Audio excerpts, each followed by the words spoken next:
It was just a matter of time, man. Jordan Brand is raising prices again on sneakers, and it's coming a lot sooner than you might think.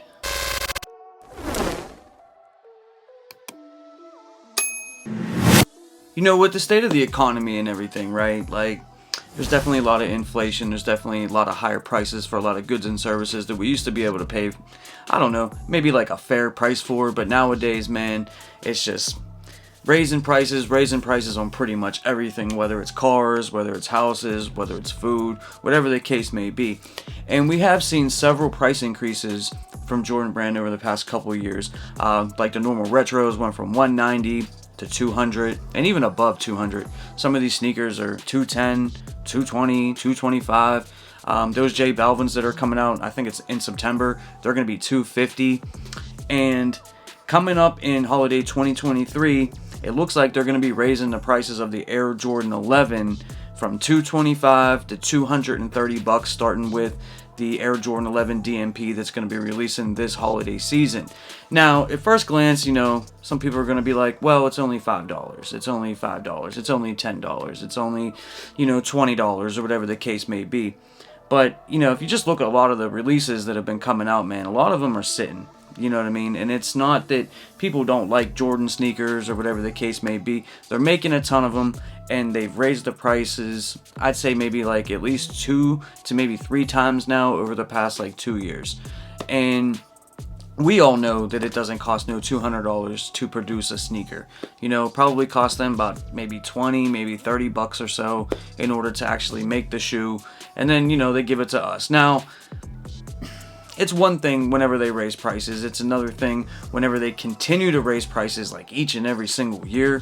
And I know like they're in the business to make money and, you know, it's all well and good, but when is enough enough? Sorry to interrupt the video, but I do want you guys to know that I am giving away a pair of Air Jordan 1 Chicago Lost and Founds in your size whenever we hit 10,000 subscribers on the channel. We're really not that far away. I think we can get there pretty quickly, but the faster we get there, the faster we could do the giveaway. So make sure you guys are subbing up to the channel. You know, make sure you guys share the videos out, let your friends know, because I am giving away a pair of Air Jordan 1 Chicago Lost and Founds when we hit 10,000 subscribers. Now back to the video. At this point, man, like I wouldn't be shocked if in like 2 or 3 years, like Jordan Retros are $300. You know what I mean? And I know I'd probably still be out here trying to cop sneakers and stuff like that. But like, it's just crazy, man. Like, I remember I bought my first retro. I think it was like $125 is what I paid for. Maybe it was $150. Was the first one that I ever got. You know what I mean? And now like they're $200, $250. You know, the Air Jordan 11 is now $230. You know what I'm saying? And at what point do Jordan Brand and Nike, at what point do they kind of like just price out their regular everyday consumers?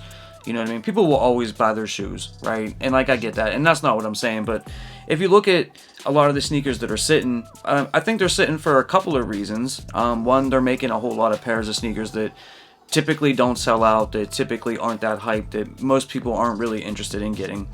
And whenever they're raising these prices, people can't really go out and spend $5,000-$10,000 a year on sneakers. Now that's mainly for us sneakerheads that, you know, just have to cop, you know, a whole bunch of releases each and every single time one comes out. You know, every year, you know, you have your list of what you're gonna pick up and stuff like that. But like the everyday person that might pick up like 1 to 5 sneakers a year, you know, now they can only pick up, let's say 3. You know what I mean? And it's just, I don't know. It's just, I get it's only $5. I get that, you know, it's only $10. But then next year there'll be another one. Because if they're raising these prices on the Jordan 11s this year, that means in 2024 they're sort of just buttering us up right now, sort of testing those waters. And then, you know, maybe we will see the actual retros go from 200 to, you know, 225. So every retro that comes out, whether it's an Air Jordan 7 or an Air Jordan 3 or an Air Jordan 9 or whatever the case may be, you know, someday will be $225, $250, $300.